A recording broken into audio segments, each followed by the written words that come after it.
Hey everybody, welcome in to the SPL weekly recap here for day number 1 in week 4. I'm J-Mac. Joining me is HADDIX and Trelly. This time as we recap what happened here on day number 1. Trelly, we kicked this set off immediately, or I should say we kicked the day off with the Atlantis Leviathans and Styx Ferryman. Ferryman up until today, walk in undefeated, but Atlantis Leviathans able to pull out a 3-2 win in a full 5-game set. And this one, back and forth consistently throughout the set. Really felt like it could have gone either way as we get to the end. Yep. How do you kind of feel now with the Atlantis Leviathans getting this win today? I said it on recap or waiting room that there was no way that this Ferryman team was going to go undefeated the whole way through Worlds, or up into like the road to Worlds. This wasn't going to happen because eventually what they were doing was going to be figured out. It wasn't like this foolproof strategy, and I thought in particular Sino's jungle selection was going to hurt them, and I think that's kind of what this set started to show, as well as people are really getting used to Paul's selections as well.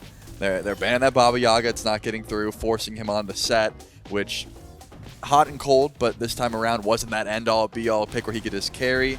Sino was forced onto like the Oleron jungle. That didn't do too well. He went Rat twice, which looked good, and then I believe the Bolognas. And, I think once those picks that are like the hybrid warrior jungles that don't have that late game scaling like some of these other assassins do, that's really where the Ferryman's comp, I think, started to fall apart.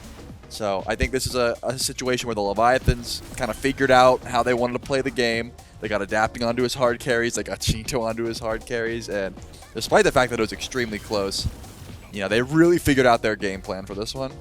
Yeah, I think a lot of what we kind of talked about with, maybe picks and ban strategy against him was ban away the Baba, get the Amaterasu, no Chernabog, yep. and apparently Erlong Shin was in that equation too, because that was a consistent ban. I don't think Sino got to see that god one time throughout this, similar at least to the Baba Yaga. But then we go into our second set of the day, and this one is a 3-0 for the Highland Ravens over the Camelot Kings. And HADDIX, I kind of want to bring this to you. You start out the phase up against the Kings, they find a 3-0 against y'all.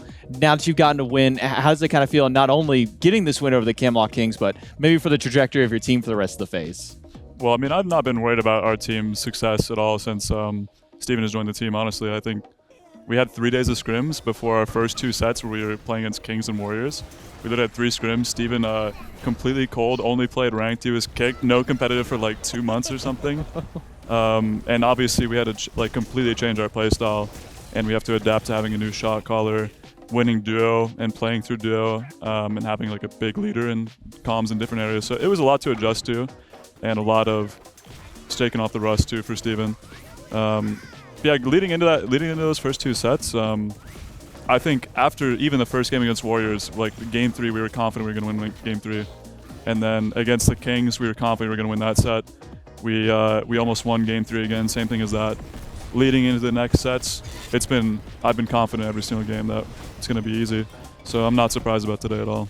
Yeah, it's been an upward trend for your team out here, and still with a few more matchups to go. Thank you so much, HADDIX and Charlie, for joining me here on the recap. That's it that we have for day number 1. Make sure you tune into the SPL for day number 2, and then the recap will come out shortly after. Thanks for watching. We'll see you for more SPL content.